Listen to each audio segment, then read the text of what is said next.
Prepárense para un análisis que desafía las narrativas convencionales sobre el cisma. Un análisis que, a través de la lente spinociana, revelará los verdaderos intereses de poder, las tensiones culturales y los mecanismos de control institucional que se escondían detrás de lo que superficialmente aparentaba ser solo una disputa sobre dogmas.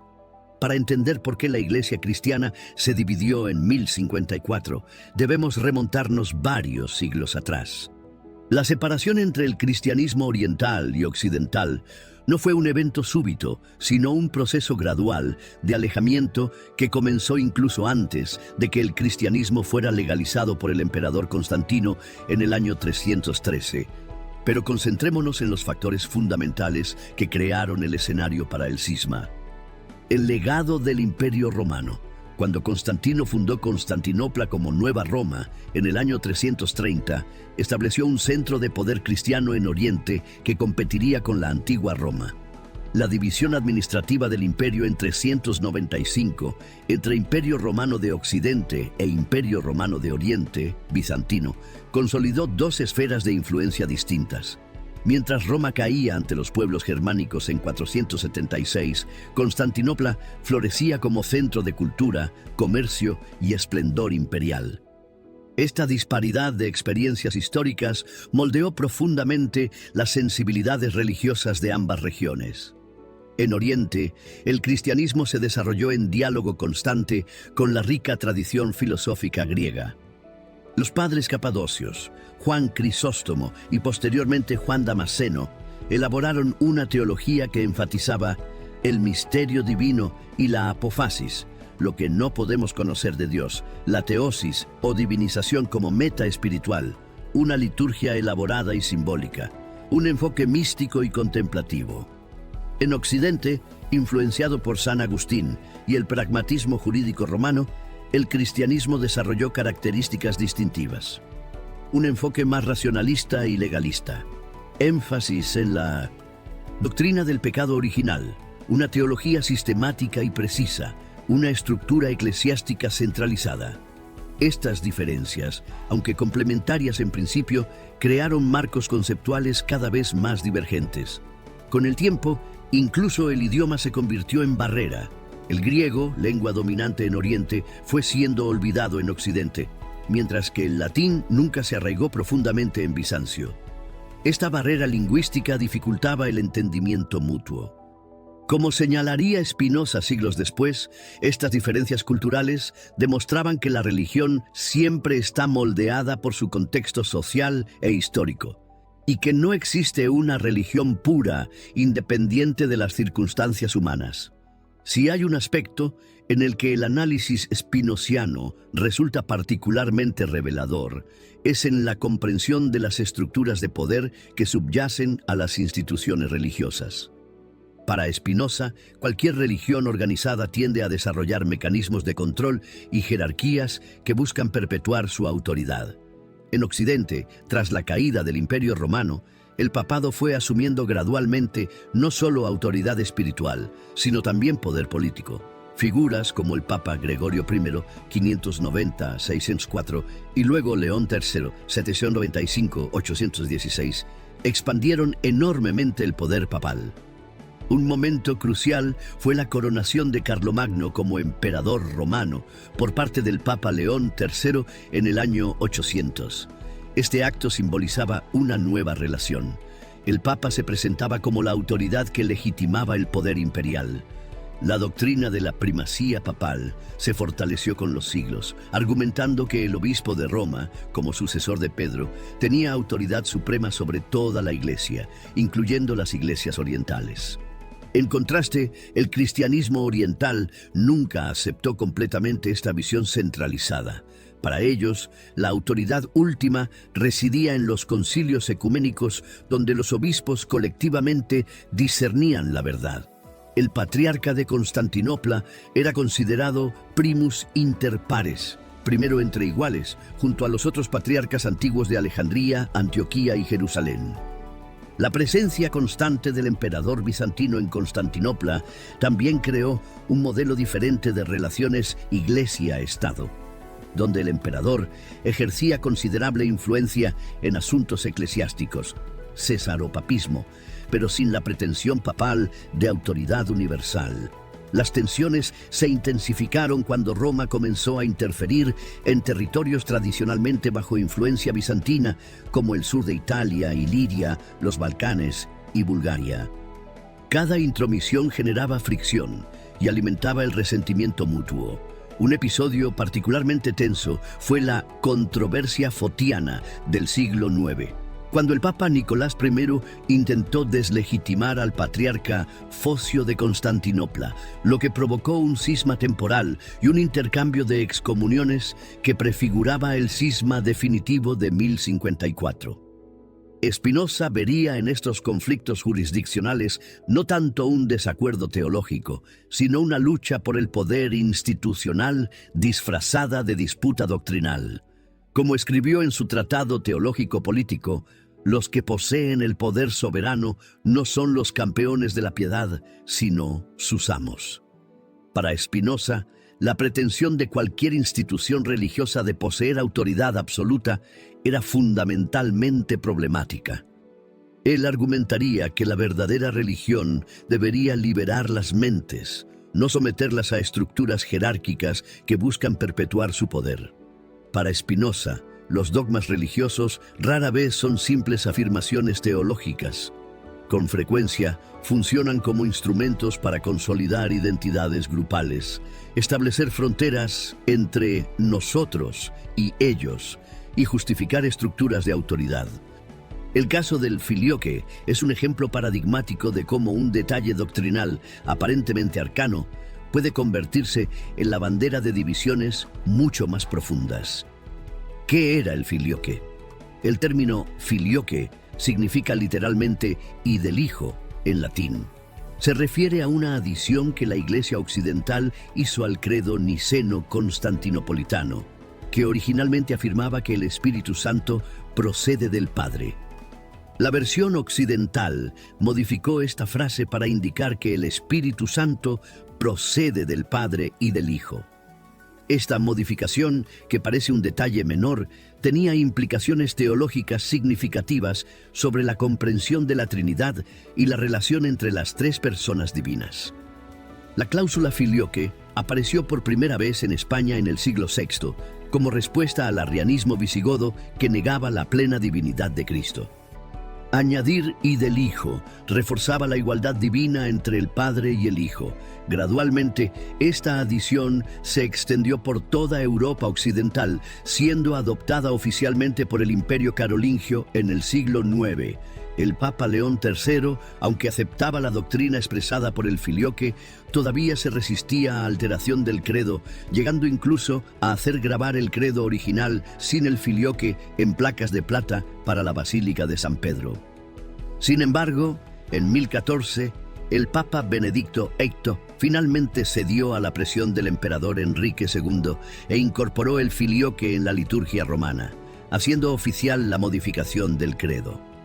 Para los teólogos bizantinos, esta modificación unilateral de un credo establecido por los concilios ecuménicos era inaceptable por varias razones. 1. Procedimiento.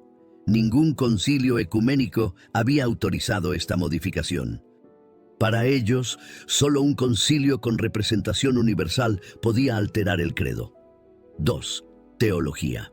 La doctrina original enfatizaba al Padre como única fuente y principio de la divinidad, monarquía del Padre.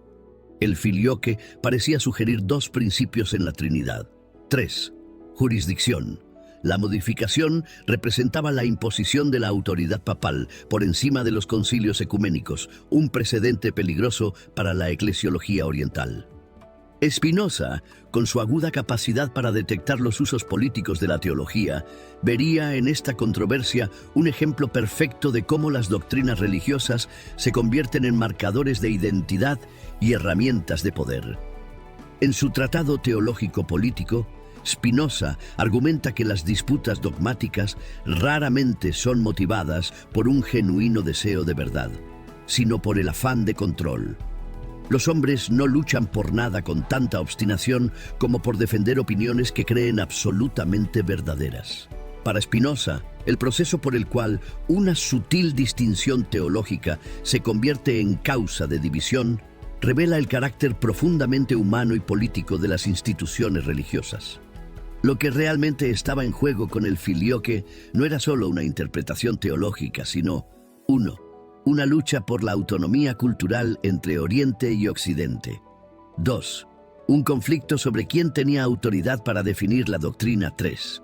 Un mecanismo para reforzar identidades separadas en un momento de creciente alienación. En términos spinozianos, el filioque funcionaba como lo que hoy llamaríamos un significante vacío.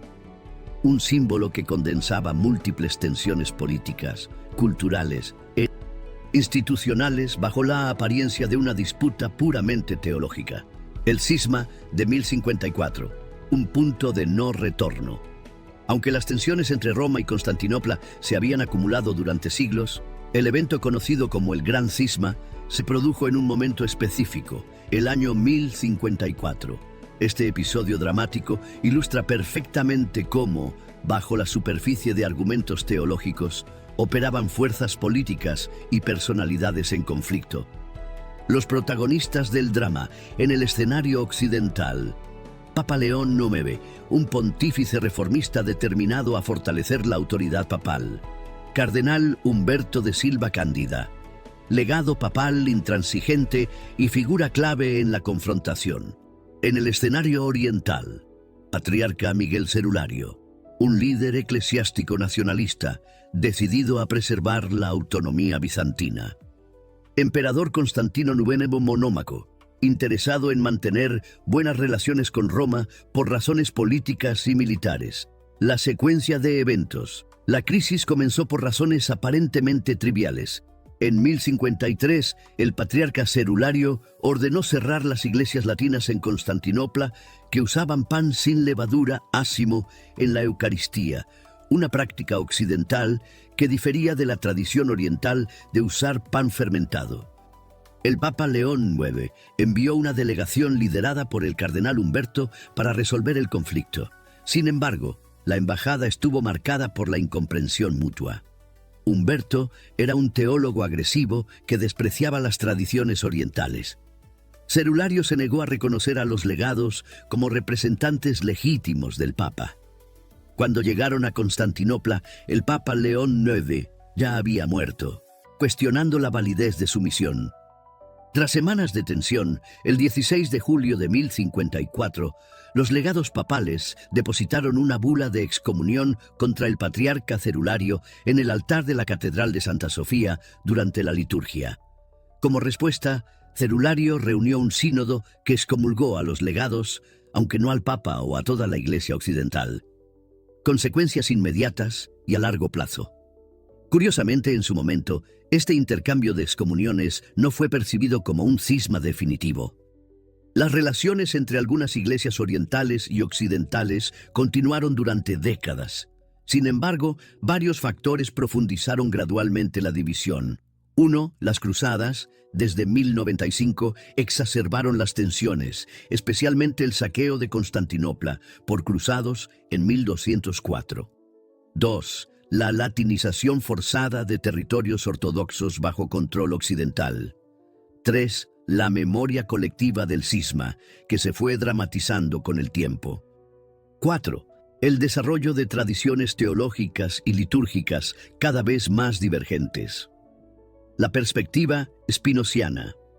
Para Spinoza, este episodio ilustraría perfectamente su análisis sobre cómo funcionan los conflictos religiosos. En su visión, el cisma de 1054 demostraría que las divisiones religiosas rara vez se deben exclusivamente a cuestiones doctrinales, sino que reflejan tensiones políticas, culturales y de poder. Las instituciones religiosas, como cualquier institución humana, están impulsadas por el deseo de preservar y aumentar su poder, lo que Spinoza llamaría conatus institucional. Los líderes religiosos frecuentemente utilizan doctrinas y rituales como herramientas para movilizar a sus seguidores contra un otro percibido como amenaza. Como escribió Spinoza, cuanto más nos esforzamos por vivir bajo la orientación de la razón, más nos esforzamos por depender menos de la esperanza y del miedo. El cisma, visto desde esta perspectiva, representaría un triunfo del miedo y las pasiones sobre la razón y la verdadera piedad. La política imperial y papal, poder terrenal en juego. Para comprender completamente la división entre católicos y ortodoxos, debemos analizar el contexto político en el que se desarrolló. Spinoza, con su aguda percepción de cómo la religión y la política se entrelazan, nos ofrece una perspectiva valiosa para examinar cómo los intereses imperiales y papales contribuyeron a la ruptura. El Imperio Bizantino, entre supervivencia y tradición. En el siglo XI, el Imperio Bizantino enfrentaba amenazas existenciales, presión de los turcos selyúcidas en el este, normandos en el sur de Italia, pueblos eslavos en los Balcanes. Estas circunstancias creaban una dinámica compleja. Por un lado, el emperador necesitaba potencialmente la ayuda militar de Occidente. Por otro, la Iglesia bizantina, representada por figuras como el patriarca Cerulario, veía cualquier concesión a Roma como una traición a la tradición y autonomía oriental. El cesaropapismo bizantino, la estrecha relación entre autoridad imperial y eclesiástica, significaba que los asuntos religiosos nunca estaban separados de consideraciones políticas. La identidad bizantina estaba profundamente entrelazada con la ortodoxia religiosa.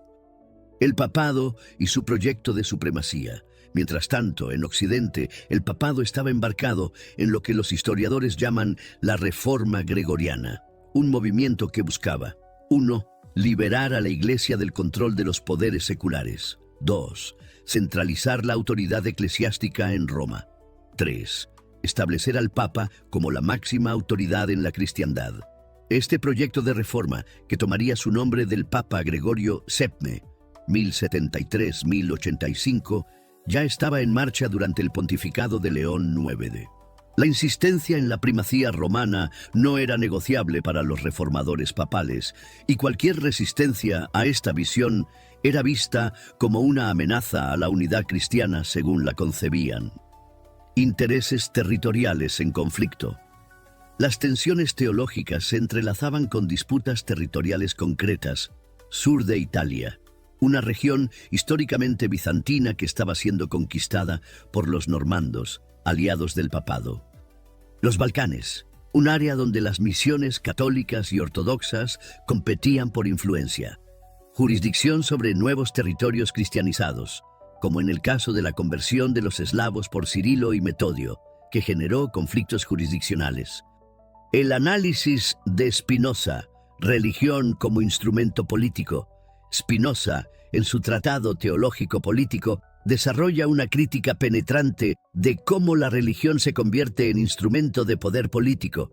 Los que poseen la autoridad soberana, sean uno o muchos, siempre tienen el derecho de juzgar sobre asuntos religiosos, pues a ellos únicamente corresponde conservar los derechos del Estado e impedir que se violen las leyes divinas y humanas.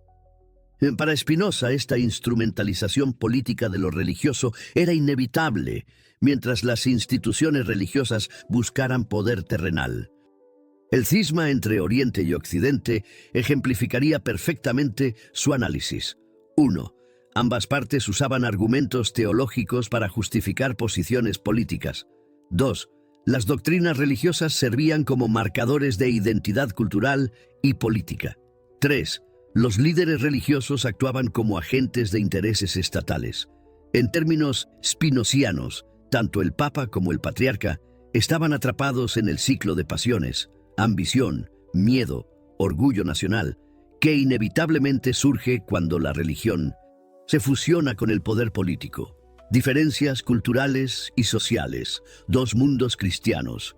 Si bien el cisma suele presentarse como un conflicto teológico y eclesiástico, Spinoza nos invitaría a examinar el sustrato cultural y social que hizo posible y hasta inevitable la división. Para él, la religión nunca existe en un vacío, sino que está profundamente moldeada por el contexto social e histórico. Divergencia lingüística y cultural. Con el paso de los siglos, Oriente y Occidente habían desarrollado sensibilidades culturales profundamente diferentes. Lenguaje, El griego seguía siendo la lengua de la teología y liturgia en Oriente, mientras que el latín dominaba en Occidente. Este abismo lingüístico dificultaba el entendimiento mutuo. Educación. Constantinopla mantenía una tradición educativa vinculada al clasicismo griego, mientras que en Occidente la educación estaba casi exclusivamente en manos monásticas tras la caída de Roma. Arte y expresión religiosa. El arte bizantino, con sus íconos y mosaicos, reflejaba una espiritualidad contemplativa y mística. El arte occidental medieval, más narrativo y didáctico, expresaba una aproximación distinta a la fe. Vida urbana versus feudalismo. Mientras Bizancio mantenía una cultura urbana, sofisticada, centrada en Constantinopla, Occidente había adoptado sistemas feudales predominantemente rurales. Prácticas religiosas divergentes. Las diferencias teológicas se manifestaban en prácticas concretas que reforzaban identidades separadas. Celibato clerical, obligatorio en Occidente desde las reformas gregorianas, pero opcional para los sacerdotes, no para los obispos, en Oriente. Prácticas litúrgicas. El uso de pan ácimo, sin levadura, en Occidente frente al pan fermentado en Oriente, se convirtió en símbolo visible de la división. Ayuno y penitencia, diferentes calendarios y prácticas penitenciales que reflejaban aproximaciones distintas a la ascesis. Veneración de imágenes. Aunque ambas tradiciones habían superado la crisis iconoclasta, sus prácticas de veneración de imágenes habían evolucionado en direcciones distintas.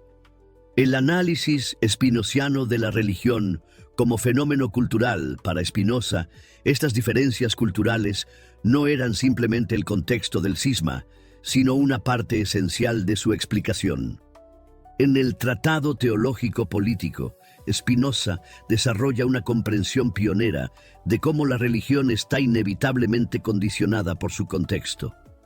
Las escrituras no fueron escritas por un solo autor, ni para un solo pueblo o una sola época, sino por varios autores de ingenios muy diferentes y para pueblos que vivieron en épocas muy distintas durante un periodo de unos 2000 años, o quizás más. Aplicando este análisis al cisma, Spinoza observaría que 1. Las diferencias culturales entre Oriente y Occidente hicieron que cada región desarrollara interpretaciones del cristianismo adaptadas a sus propias circunstancias. 2. Las disputas doctrinales, como el filioque, funcionaban como símbolos que condensaban y expresaban diferencias culturales más amplias. 3. La incapacidad de reconocer el carácter históricamente condicionado de las propias creencias llevaba a absolutizar diferencias que eran, en el fondo, culturales.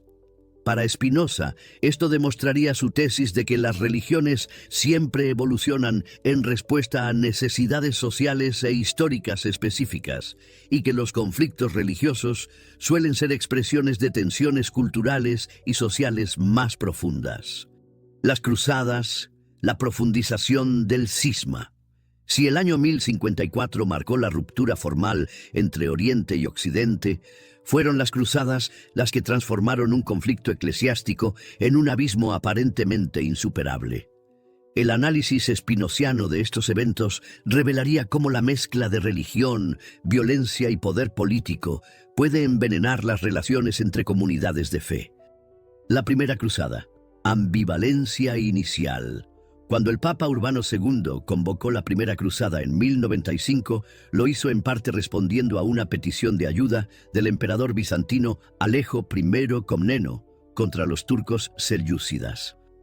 Inicialmente, esta colaboración parecía prometedora para sanar las divisiones. Los bizantinos necesitaban apoyo militar occidental. El papado veía una oportunidad para extender su influencia y autoridad. Existía un objetivo común: la liberación de los santos lugares. Sin embargo, desde el principio surgieron tensiones culturales y políticas. Los cruzados occidentales consideraban a los bizantinos como poco confiables y demasiado diplomáticos con los musulmanes. Los bizantinos veían a los cruzados como bárbaros indisciplinados, la Cuarta Cruzada, el punto de no retorno. El evento que selló definitivamente la división fue la Cuarta Cruzada, 1202-1204. Lo que comenzó como una expedición para recuperar Jerusalén terminó con el saqueo de Constantinopla, la ciudad cristiana más grande del mundo. Los cruzados, desviados de su objetivo original, conquistaron y saquearon Constantinopla en abril de 1204. Establecieron el Imperio Latino de Constantinopla, imponiendo un patriarca latino y marginando al clero ortodoxo. Las reliquias sagradas bizantinas fueron expoliadas y enviadas a Occidente. Se produjeron profanaciones de iglesias ortodoxas y violencia contra la población local. Esta traición, como la percibieron los bizantinos, creó heridas psicológicas que nunca cicatrizaron completamente. El historiador bizantino Nicetas Choniates describió la devastación. Ni los mismos ismaelitas musulmanes hubieran hecho tanto daño. Latinización forzada y resistencia. Durante los siglos XIII y XIV, los territorios ortodoxos, bajo control occidental, experimentaron intentos de latinización forzada, imposición de jerarquías eclesiásticas latinas en territorios tradicionalmente ortodoxos, presión para adoptar prácticas occidentales en la liturgia y disciplina, condena de prácticas orientales como el matrimonio del clero. Estos intentos generaron resistencia y fortalecieron la identidad ortodoxa como forma de resistencia cultural y religiosa frente a la hegemonía occidental, la perspectiva espinociana, religión y violencia. Para Spinoza, las cruzadas ilustrarían perfectamente su análisis del peligro de mezclar religión con ambición política y pasiones destructivas. En su Ética, Spinoza analiza cómo las pasiones negativas, como el odio, pueden ser santificadas cuando se vinculan a causas supuestamente sagradas.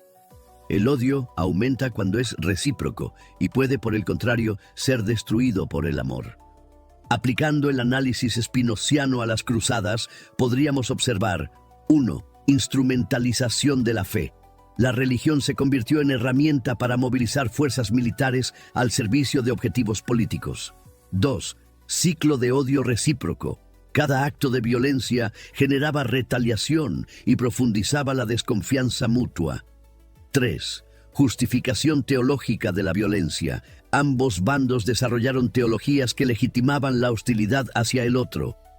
Para Spinoza, este uso de la religión para justificar la violencia representaría la antítesis de la verdadera religiosidad, que debería basarse en la comprensión racional y el amor. La tragedia de las cruzadas, vista desde esta perspectiva, no sería solo la violencia física, sino la corrupción de lo que debería haber sido una fuerza para la paz y la comprensión. La herencia del cisma. Consecuencias históricas. El cisma entre Oriente y Occidente no fue simplemente un evento histórico aislado, sino un proceso que moldeó profundamente la historia europea y mundial. Un análisis spinoziano de estas consecuencias nos ayuda a entender cómo las divisiones religiosas e institucionales pueden tener efectos duraderos en la política, la cultura y la sociedad. Reconfiguración del mapa religioso europeo. La división entre católicos y ortodoxos estableció una frontera religiosa cultural que persiste hasta nuestros días. Europa Oriental, predominantemente ortodoxa, Rusia, Grecia, Serbia, Rumania, Bulgaria. Europa Occidental, históricamente católica, luego dividida por la Reforma Protestante. Esta división religiosa coincidió con otras fronteras culturales y políticas.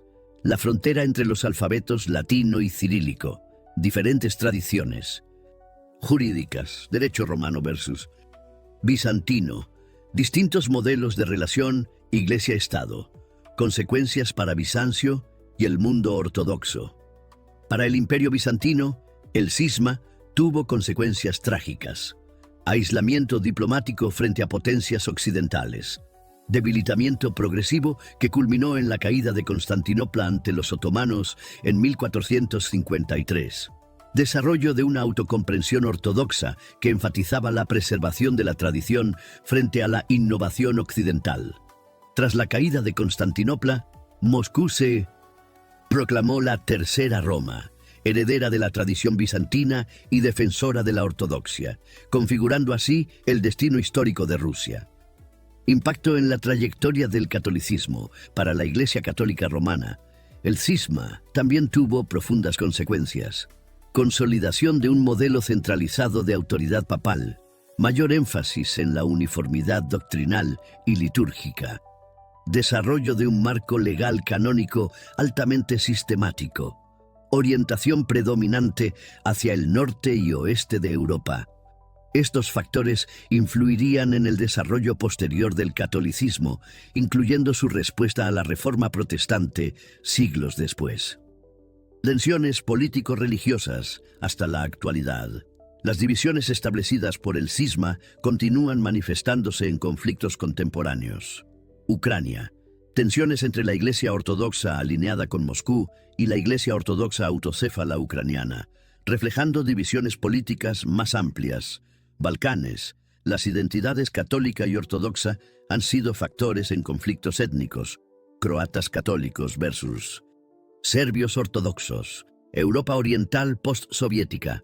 La tensión entre influencias occidentales, incluyendo el catolicismo, y la tradición ortodoxa como parte de debates sobre identidad nacional. La perspectiva espinociana para Spinoza.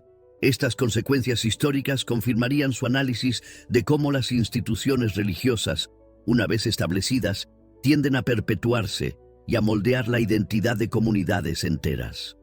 Los hombres están constituidos de tal manera que no pueden vivir sin alguna ley común, pero la naturaleza de la ley común no exige nada que la razón repudie.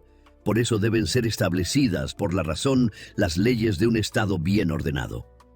El cisma demostraría, según la visión spinociana, 1. Cómo divisiones institucionales, una vez establecidas, adquieren una inercia histórica propia. 2. El poder de las instituciones religiosas para configurar identidades colectivas duraderas. 3. La tendencia de los conflictos religiosos a entrelazarse con factores políticos y culturales. Para Spinoza, la verdadera tragedia no sería la diversidad de expresiones religiosas, sino la incapacidad de reconocer que todas son interpretaciones humanas, condicionadas históricamente, ninguna de las cuales puede reclamar verdad absoluta y exclusiva. El legado teológico del cisma. Dos caminos divergentes. Las diferencias teológicas iniciales entre Oriente y Occidente que contribuyeron al cisma se profundizaron con el tiempo, dando lugar a dos visiones cristianas distintas, pero igualmente sofisticadas. Spinoza, con su perspectiva crítica sobre los sistemas teológicos, nos ofrece una lente interesante para examinar esta divergencia. La evolución de la teología occidental. Tras el cisma, la teología católica occidental siguió un camino caracterizado por 1. Sistematización escolástica. Con figuras como Tomás de Aquino, la teología occidental desarrolló sistemas conceptuales altamente articulados, influenciados por el redescubrimiento de Aristóteles. 2. Juridificación. Elaboración de un sistema legal canónico complejo y una comprensión jurídica de conceptos como salvación, pecado y gracia. 3. Innovación doctrinal. Desarrollo de doctrinas como el purgatorio, la Inmaculada Concepción y la infalibilidad papal. 4. Reforma y contrarreforma. Los desafíos del protestantismo llevaron a una mayor precisión dogmática y apologética. La continuidad de la tradición oriental. Mientras tanto, la teología ortodoxa siguió un camino diferente. 1. Conservación patrística. Énfasis en la fidelidad a los padres de la Iglesia y los 7 concilios ecuménicos. 2. Tradiciones y casta. Desarrollo de prácticas contemplativas y místicas centradas en la oración del corazón y la visión de la luz increada. 3. Teología simbólica y litúrgica. La verdad teológica expresada primordialmente a través del culto y los iconos más que en tratados sistemáticos. 4. Sobornost. Desarrollo del concepto de comunalidad o conciliaridad como principio eclesiológico fundamental. Puntos de divergencia conceptual. Estas trayectorias separadas produjeron comprensiones divergentes de conceptos teológicos centrales. Salvación. Occidente enfatizó la justificación legal y la satisfacción de la justicia divina. Oriente, la teosis, o divinización progresiva del ser humano. Gracia. Occidente tendió a ver la gracia como algo extrínseco y sobrenatural. Oriente la entendió como participación en la vida divina. Y pecado original.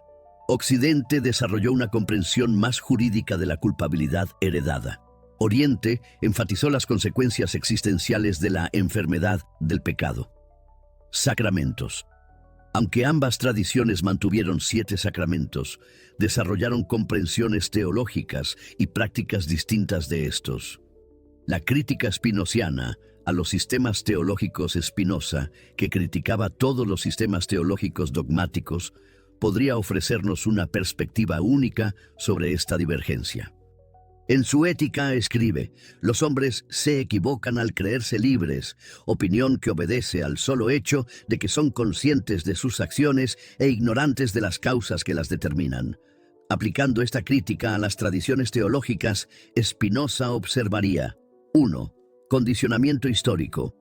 Ambas tradiciones, católica y ortodoxa, estaban inevitablemente moldeadas por sus contextos culturales e históricos, aunque se presentaran como verdades eternas. 2. Antropomorfismo teológico. Ambas tradiciones proyectaban conceptos humanos, como justicia o persona, en lo divino, algo que Spinoza criticaría como una comprensión inadecuada de Dios, naturaleza. 3. Función social. Los sistemas teológicos cumplían una función social de cohesión y control, más allá de su contenido proposicional. Sin embargo, Spinoza también reconocería cierto valor en estas tradiciones, especialmente en la medida en que promovieran la piedad y la justicia prácticas. Como afirma en el Tratado Teológico Político, la verdadera religión no consiste en ritos o dogmas, sino en la práctica de la justicia y la caridad. En este sentido, tanto la tradición católica como la ortodoxa, a pesar de sus diferencias, podrían contener elementos de esta verdadera religión spinociana cuando promovían valores éticos universales. Intentos de reconciliación, desde el Concilio de Ferrara-Florencia hasta el presente. A lo largo de los siglos, ha habido varios intentos significativos de sanar la división entre las iglesias de Oriente y Occidente. La perspectiva spinociana sobre estos esfuerzos sería particularmente reveladora, ya que Spinoza comprendía tanto las razones institucionales para la persistencia de las divisiones como el potencial de la razón para superarlas. El Concilio de Ferrara-Florencia, 1438-1445, el intento más ambicioso de reunificación en la Edad Media, fue el Concilio de Ferrara-Florencia. Motivado por la amenaza otomana sobre Constantinopla, el emperador bizantino Juan VII Paleólogo buscó ayuda occidental a cambio de la unión eclesiástica. Teólogos de ambas tradiciones debatieron cuestiones como el filioque, el purgatorio y la primacía papal.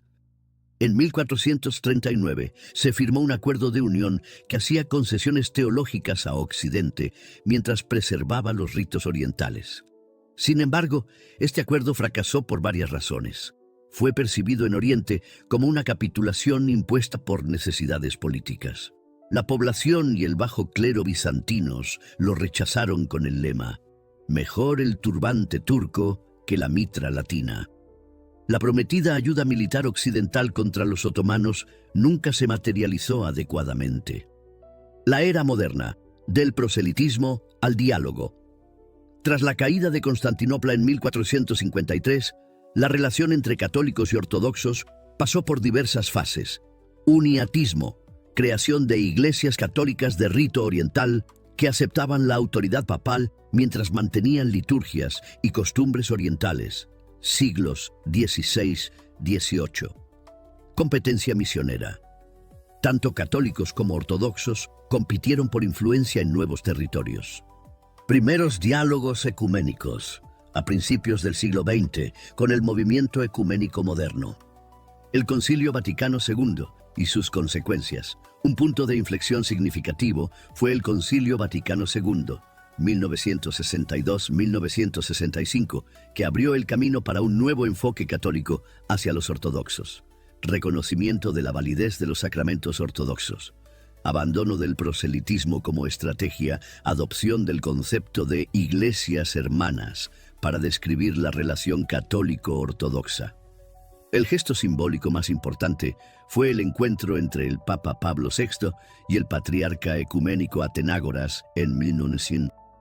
Jerusalén en 1964, seguido por el levantamiento mutuo de las excomuniones de 1054 en 1965. El diálogo teológico contemporáneo. Desde 1980 existe una Comisión Internacional para el Diálogo Teológico entre la Iglesia Católica y la Iglesia Ortodoxa, que ha producido documentos consensuados sobre eclesiología sacramental, conciliaridad y autoridad, historia y teología de los primeros concilios. Sin embargo, obstáculos significativos permanecen. La cuestión de la primacía papal sigue siendo el punto más difícil. Tensiones jurisdiccionales en territorios tradicionalmente ortodoxos. El legado histórico de desconfianza mutua. Cuestiones éticas y sociales contemporáneas donde existen posturas divergentes. El análisis spinociano. Obstáculos y posibilidades. Spinoza ofrecería una perspectiva única sobre estos esfuerzos ecuménicos. Por un lado, su análisis institucional explicaría por qué la reunificación completa es tan difícil. Las instituciones tienden naturalmente a su autopreservación y resisten cambios que amenacen su estructura de poder establecida. Para Spinoza, los obstáculos para la unidad incluirían el interés institucional en mantener estructuras de autoridad separadas, la formación de identidades colectivas construidas en oposición al otro, la inversión psicológica y emocional en tradiciones particulares. Sin embargo, Spinoza también vería posibilidades de acercamiento basadas en el reconocimiento de la contingencia histórica de muchas diferencias, la priorización de los aspectos éticos de la religión sobre los dogmáticos, el uso de la razón como fuerza mediadora entre tradiciones, como afirma en el Tratado Teológico Político. La verdadera religión no está ligada a ceremonias, sino que consiste en la simplicidad y sinceridad de ánimo. Desde esta perspectiva, el verdadero acercamiento entre tradiciones dependería de reconocer que sus diferencias son principalmente históricas y culturales, no necesariamente expresiones de verdades incompatibles sobre lo divino. Spinoza y el cisma. Una crítica radical a la religión institucional. Hasta ahora hemos aplicado conceptos spinocianos para analizar el cisma. Pero ¿qué habría pensado Spinoza específicamente sobre esta división? ¿Cómo se relaciona el cisma con su crítica más amplia a la religión institucional y su visión de una espiritualidad racional? La crítica spinociana a las instituciones religiosas. Para comprender la postura de Spinoza sobre el cisma, debemos recordar su crítica fundamental a todas las religiones organizadas en el Tratado Teológico Político. Instrumentalización del miedo. Las instituciones religiosas manipulan emociones como el miedo y la esperanza para mantener control sobre los fieles. Confusión entre imaginación y razón. Los dogmas religiosos suelen mezclar verdades parciales con construcciones imaginativas presentadas como revelaciones absolutas. Autoridad ilegítima. Las jerarquías religiosas reclaman una autoridad sobre las mentes y las conciencias que ningún ser humano debería tener sobre otro. Sectarismo. Las religiones institucionalizadas tienden a dividir a la humanidad en facciones hostiles, contrariamente a su supuesto mensaje universal de amor. El cisma como ejemplificación de la crítica spinociana. Desde esta perspectiva, Spinoza vería el cisma entre católicos y ortodoxos como un caso paradigmático de los problemas inherentes a la religión institucionalizada. Dogmatización de diferencias culturales. Lo que comenzó como expresiones culturalmente distintas de la misma fe se transformó en dogmas irreconciliables. Interferencia política. La religión se convirtió en herramienta de intereses políticos tanto imperiales como papales. Absolutización de lo relativo. Prácticas y creencias históricamente contingentes fueron elevadas al estatus de verdades eternas. Supresión de la libertad de pensamiento. Ambas tradiciones desarrollaron mecanismos para controlar la interpretación teológica y limitar el disenso. La alternativa espinociana, una religión racional y universal. Frente a las divisiones sectarias, Spinoza propone una comprensión de la religión basada en la razón y centrada en principios éticos universales.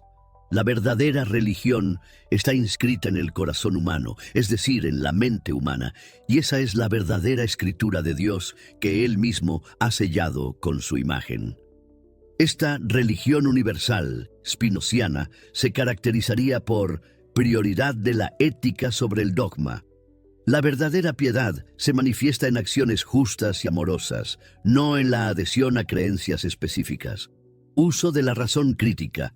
En lugar de aceptar dogmas por autoridad, cada persona debería usar su razón para discernir lo verdadero.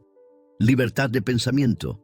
Nadie debería imponer a otros sus interpretaciones religiosas particulares. Integración entre fe y conocimiento. La verdadera religión no contradice, sino que complementa el conocimiento racional del mundo. Relevancia contemporánea de la crítica espinociana. La visión de Spinoza sobre la religión institucional ofrece perspectivas valiosas para abordar las divisiones religiosas contemporáneas, incluida la persistente separación entre católicos y ortodoxos. Historización de las diferencias. Reconocer que muchas divisiones teológicas son productos de procesos históricos específicos, no verdades eternas. Desnaturalización de la autoridad religiosa. Cuestionar los mecanismos por los cuales las instituciones religiosas mantienen y ejercen poder. Priorización ética. Evaluar tradiciones religiosas por sus frutos éticos, no por su conformidad con dogmas abstractos. Espiritualidad racional. Desarrollar formas de espiritualidad que integren la fe con una comprensión racional del mundo. Como Spinoza afirma, cuanto más nos esforzamos por vivir bajo la orientación de la razón, más nos esforzamos por depender menos de la esperanza y del miedo. Esta visión spinociana nos invita a superar las divisiones sectarias en favor de una comprensión más universal y racionalmente fundamentada de la espiritualidad humana. Conclusión.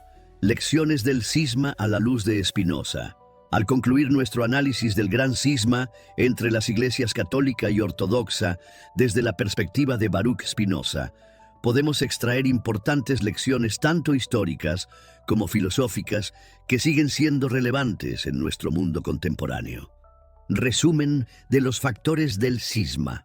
Como hemos visto, la división entre Oriente y Occidente fue resultado de múltiples factores entrelazados, diferencias culturales y lingüísticas que crearon marcos conceptuales divergentes, luchas de poder institucional entre el papado y los patriarcados orientales, intereses políticos de emperadores, papas y otros gobernantes, diferencias teológicas como el filioque que simbolizaban divisiones más profundas, acontecimientos históricos traumáticos como las cruzadas, que profundizaron la desconfianza mutua, la perspectiva spinociana. Una evaluación final. A través de la lente filosófica de Spinoza, podemos interpretar el cisma como una manifestación de cómo las instituciones religiosas tienden a absolutizar interpretaciones históricamente condicionadas. Un ejemplo de cómo el poder y la política se entrelazan con la religión, utilizando dogmas como instrumentos de división y control. Una demostración de cómo las pasiones humanas, ambición, miedo, orgullo nacional, pueden revestirse de justificaciones teológicas. Un caso paradigmático de cómo la institucionalización de la religión puede contradecir sus propios principios éticos fundamentales. Como Spinoza escribió, la verdadera religión no consiste en ritos o dogmas, sino en la práctica de la justicia y la caridad. Desde esta perspectiva, el cisma representaría un trágico desvío de la esencia ética de la religión. Lecciones para el mundo contemporáneo.